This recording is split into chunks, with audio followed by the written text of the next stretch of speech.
महाराष्ट्र लोकसभा में चुनाव में किसको कितनी सीटें, देखें क्या कहता है ताजा चुनाव सर्वे। 2024 में 400 पार के नारे के साथ आगे बढ़ रही बीजेपी क्या महाराष्ट्र में अपने प्रदर्शन को दोहरा पाएगी? पार्टी उद्धव ठाकरे के अलग होने के बाद क्या फिर उतनी ही सीटें जीत पाएगी? लोकसभा चुनाव में महाराष्ट्र को लेकर अपना सर्वे पेश किया है।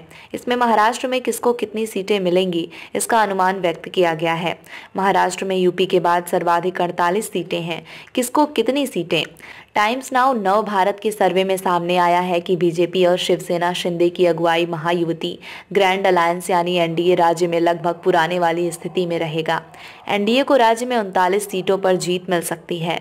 सर्वे में कहा गया है कि महाविकास अघाड़ी एमवीए यानी इंडिया अलायंस को 9 सीटों पर जीत मिल सकती है।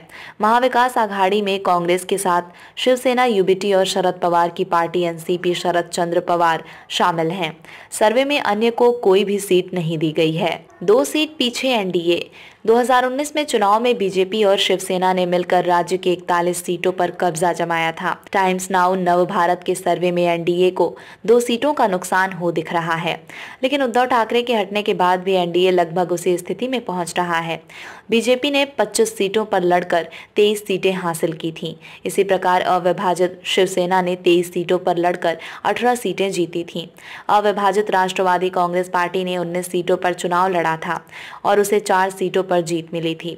कांग्रेस पार्टी ने 25 सीटों पर चुनाव लड़ा था तो उसे सिर्फ 1 सीट पर जीत हासिल हुई थी।